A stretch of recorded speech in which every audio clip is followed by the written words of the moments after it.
Hello guys, അപ്പോൾ എല്ലാവരും എന്ത് പറയുന്നു? എൻ്റെ പേര് ശില്പ. ഞാൻ ശ്രീനാരായണ മെഡിക്കൽ കോളേജിലെ ഒരു തേർഡ് ഇയർ MBBS സ്റ്റുഡൻ്റ് ആണ്. അപ്പോൾ നമ്മുടെ ഇന്നത്തെ വീഡിയോ എന്ന് പറയുന്നത് നീറ്റ് ആസ്പിറൻസിന് വേണ്ടിയിട്ടാണ് കേട്ടോ. ഇപ്പോൾ ശരിക്കും പറഞ്ഞാൽ നിങ്ങളുടെ പ്രിപ്പറേഷൻസ് ഏകദേശം ഒരു ഹാഫോട് അടുക്കാറായിട്ടുണ്ട്. അതുകൊണ്ട് തന്നെ എനിക്ക് ഏറ്റവും കൂടുതൽ വരുന്ന മെസ്സേജ് ചേച്ചി ഒത്തിരി ചാപ്റ്റേഴ്സ് പെൻഡിങ് വരുന്നു, ഒത്തിരി ബാക്ക്ലോഗ്സ് വരുന്നു എന്നുള്ളതാണ്. അപ്പോൾ നമ്മുടെ ഇന്നത്തെ വീഡിയോയിൽ ഞാൻ അതിനെ പറ്റിയിട്ടാണ് കേട്ടോ പറയുന്നത്, ബാക്ക്ലോഗ്സിനെ പറ്റിയിട്ടാണ് പറയുന്നത്. ശരിക്കും പറഞ്ഞാൽ നമുക്കിപ്പോൾ ബാക്ക്ലോഗ്സ് നമുക്ക് രണ്ട് രീതിയിൽ വരാം. ഒന്നുകിൽ നമുക്കിപ്പോൾ എന്തെങ്കിലും ഫിസിക്കൽ ഇഷ്യൂസ് കാരണം നമുക്ക് പഠിക്കാൻ പറ്റാതെ ആവാം, അല്ലെങ്കിൽ ഇപ്പം നമുക്ക് ചില ചാപ്റ്റേഴ്സ് ഭയങ്കര ടഫാണ്, നമ്മളെ കൊണ്ട് പറ്റത്തില്ല എന്നുള്ളൊരു തോന്നലിൽ നമ്മൾ സ്കിപ്പ് ചെയ്യാം. ഈ ഒരു രണ്ട് രീതിയിലാണ് നമുക്ക് ബാക്ക്ലോഗ്സ് വരുന്നത്. ഇതിൽ ഏത് രീതിയിലാണെങ്കിലും, ഇപ്പോൾ ആദ്യത്തെ രീതിയാണെങ്കിലും, ഇപ്പോൾ ഫിസിക്കൽ ഇഷ്യൂസ് എന്തെങ്കിലും കാരണമാണെങ്കിലും, ഇപ്പോൾ രണ്ട് രീതിയാണെങ്കിലും, രണ്ടാമത്തെ രീതിയാണെങ്കിൽ പിന്നെ നമ്മളൊരു അറ്റംപ്റ്റ് നടത്തി നോക്കത്തില്ല. ആദ്യത്തെ ഒരു രീതിയാണെങ്കിൽ ഇപ്പോൾ ഒരാഴ്ച 3 സബ്ജക്റ്റ് ഉണ്ട്, അടുത്ത ആഴ്ച അതുപോലെ തന്നെ 3 സബ്ജക്റ്റ് ഉണ്ട്. ഇപ്പോൾ ഈ ഒരാഴ്ച നിങ്ങൾക്ക് ഒരു ചാപ്റ്റർ പെൻഡിങ് വന്നു, നിങ്ങൾ അടുത്ത ആഴ്ച അതും കൂടെ കയറ്റി പഠിക്കും. അതായത് ഓൾറെഡി ആ ആഴ്ച 3 പഠിക്കാനുണ്ട്, കഴിഞ്ഞ ആഴ്ചത്തെ ഒരെണ്ണം കൂടെ ചേർത്തിട്ട് നിങ്ങൾ 4 ആക്കി പഠിക്കും. ശരിക്കും പറഞ്ഞാൽ ഒരാഴ്ച 3 പഠിക്കാൻ പറ്റാത്തത് കൊണ്ടാണല്ലോ നിങ്ങൾക്ക് പെൻഡിങ് വരുന്നത്. അതിൽ അത് 4 ആയാലുള്ള അവസ്ഥ എങ്ങനെയായിരിക്കും? എനിക്ക് ചിലവർ പറയാറുണ്ട്, ചേച്ചി ഇങ്ങനെ കഴിഞ്ഞ ആഴ്ച പെൻഡിങ് വന്നത് ഈ ആഴ്ച പഠിക്കാൻ നോക്കിയിട്ട് ഇതിലും കൂടെ കുളവായി, അതായത് ഈ ഒരു ആഴ്ച ചാപ്റ്റേഴ്സും കൂടെ പെൻഡിങ് ആയി എന്നുള്ളത്. നിങ്ങൾക്ക് ശരിക്കും പറഞ്ഞാൽ ഈ ഒരു തിരിച്ചറിവ് ഉണ്ടെങ്കിൽ പിന്നെ നിങ്ങൾ എന്തിനാണ് ഇതിനെ ശ്രമിക്കുന്നത്? ഇപ്പോൾ ഓൾറെഡി ഒരാഴ്ച 3 സബ്ജക്റ്റ് തീരാത്തത് കൊണ്ട് തന്നെയല്ലേ നമുക്ക് പെൻഡിങ് വരുന്നത്. ഇപ്പോൾ അത് 4 ആക്കി കഴിഞ്ഞ് കഴിഞ്ഞാൽ പിന്നെ തീരുമോ? പിന്നെ ഒന്നും കൂടെ നിങ്ങൾക്ക് ടെൻഷൻ ആകത്തല്ലേ ഉള്ളൂ.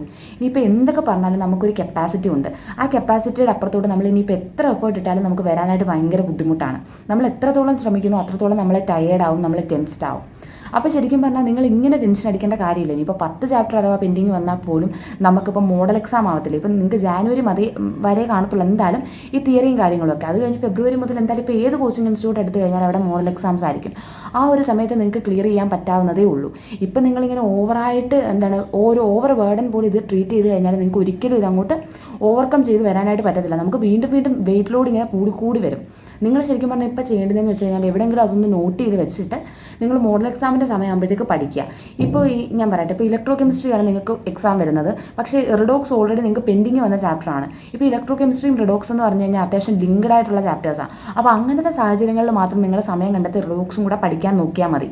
അല്ലാതെ ഇപ്പോൾ രണ്ട് എൻറ്റയർലി ഡിഫറെൻറ്റ് ചാപ്റ്ററാണ്, തമ്മിൽ വലിയ കണക്ഷൻസ് ഒന്നും ഇല്ലെങ്കിൽ നിങ്ങൾ ആ ഒരാഴ്ചത്തെ ടോപ്പിക്സ് മാത്രം പഠിച്ചാൽ മതി. അത് ഭയങ്കര ബേർഡനാവും, നമ്മൾ ഭയങ്കര നല്ല രീതിയിൽ ടെൻഷനും ആവും. എന്തായാലും നമുക്ക് 4-5 മാസം മോഡൽ എക്സാംസ് വരുവാണ്. ആ ഒരു സമയത്ത് നമുക്ക് ബ്രഷപ്പ് ചെയ്തെടുക്കാവുന്നതേ ഉള്ളൂ. പിന്നെ രണ്ടാമത് പറയാൻ പറ്റുന്നത്, നിങ്ങൾക്ക് എന്തെങ്കിലും ഒരു ചാൻസ് ഉണ്ടെങ്കിൽ നിങ്ങളിത് കംപ്ലീറ്റ് ആയിട്ട് സ്കിപ്പ് ചെയ്യാതിരിക്കാനായിട്ട് ശ്രദ്ധിക്കുക. എന്തെങ്കിലുമൊക്കെ അതിനന്ന് പഠിച്ചിട്ട് പോയി എഴുതാനായിട്ട് ശ്രമിക്കുക. ഇനി എത്ര സമയക്കുറവുണ്ടെങ്കിലും കുറച്ചെങ്കിലും കാര്യങ്ങൾ വായിച്ചിട്ട് പോയി എഴുതാനായിട്ട് ശ്രമിക്കുക.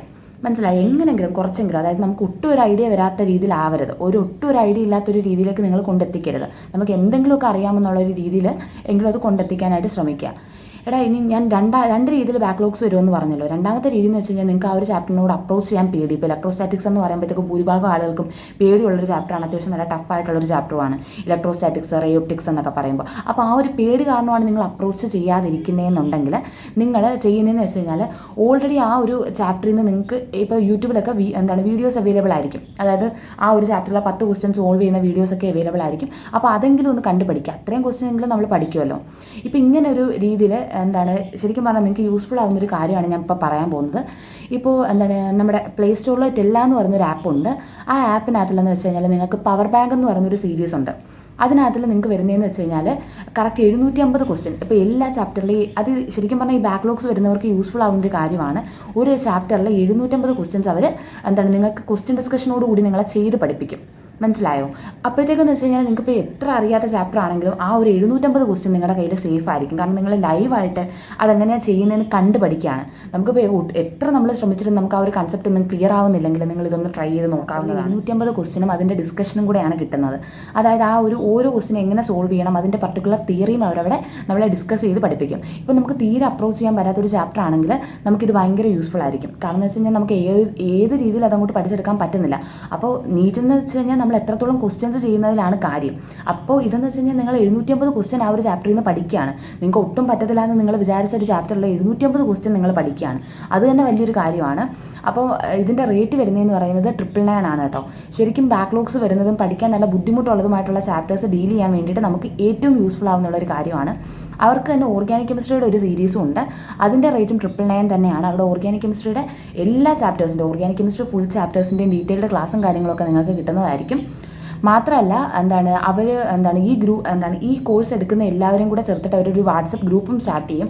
അതിലെന്ന് വെച്ച് കഴിഞ്ഞാൽ ആ ഓർഗാനിക് കെമിസ്ട്രി നിങ്ങളെ പഠിപ്പിക്കുന്ന പർട്ടിക്കുലർ ടീച്ചറിൻ്റെ ഒരു ഫുൾ ടൈം സർവീസ് നിങ്ങൾക്ക് കിട്ടും. എന്ത് ഡൗട്ടും കാര്യങ്ങളും ഉണ്ടെങ്കിലും നിങ്ങൾക്ക് അങ്ങോട്ട് ചോദിച്ച് ക്ലിയർ ചെയ്യാനായിട്ടുള്ളൊരു അവസരവും കിട്ടും. പിന്നെ ഇവർക്ക് സാധാ ഏതൊരു കോച്ചിങ് ഇൻസ്റ്റിറ്റ്യൂട്ടിനെയും പോലെ തന്നെ ഒരു റിപ്പീറ്റർ പ്രോഗ്രാമും ഉണ്ട്. റേറ്റ് എന്ന് പറയുന്നത് 5,000 ആണ്. ആ ഒരു 5,000 വെച്ചിട്ട് നിങ്ങൾ പർച്ചേസ് ചെയ്യുകയാണെന്നുണ്ടെങ്കിൽ നിങ്ങൾക്ക് ഈ പറഞ്ഞ പോലുള്ള ഓർഗാനിക് കെമിസ്ട്രിയുടെ സീരീസും മറ്റേ ബാക്ക്ലോഗ്സിൻ്റെ പവർ ബാങ്കും കാര്യങ്ങളും ഒക്കെ നിങ്ങൾക്ക് കിട്ടുന്നതായിരിക്കും. അപ്പോൾ അങ്ങനെ പിന്നെ ഇവരിപ്പോൾ ഓൾറെഡി NCERT അൺലോക്ക്ഡ് എന്ന് പറയുന്നൊരു സംഭവം കൂടെ സ്റ്റാർട്ട് ചെയ്യുന്നുണ്ട്. അതായത് എന്ന് വെച്ച് കഴിഞ്ഞാൽ ഒരു പർട്ടിക്കുലർ ചാപ്റ്റർ 1.5 മണിക്കൂർ കൊണ്ട് വൺ ഷോട്ട് വീഡിയോ അവർ അപ്ലോഡ് ചെയ്യും. അപ്പോൾ ആ ഒരു 1.5 മണിക്കൂർ കൊണ്ട് പറ്റുന്ന ഇത്രയും കാര്യങ്ങൾ, ക്വസ്റ്റ്യൻസും കാര്യങ്ങളും ക്ലാസ്സും എല്ലാം അവരതിനകത്തിൽ നിർത്തും.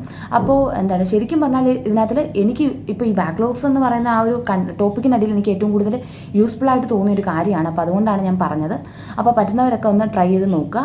ഞാൻ പറഞ്ഞതുപോലെ തന്നെ ഇപ്പോൾ അത്യാവശ്യം അനാവശ്യമായിട്ടുള്ളൊരു ടെൻഷൻ നിങ്ങൾ വലിച്ചെടുത്ത് വെക്കേണ്ട. നമുക്ക് ഏകദേശം ജനുവരി കഴിയുമ്പോഴത്തേക്കും അപ്പം ഇതൊന്നും പർച്ചേസ് ചെയ്യാൻ താല്പര്യമില്ലാത്തവർക്കാണെങ്കിൽ നമുക്കിപ്പോൾ ജനുവരി കഴിയുമ്പോഴത്തേക്കും അത്യാവശ്യം സമയം കിട്ടും. ആ ഒരു സമയത്ത് നിങ്ങൾക്ക് ബ്രഷപ്പ് ചെയ്തെടുക്കാവുന്നതേ ഉള്ളൂ.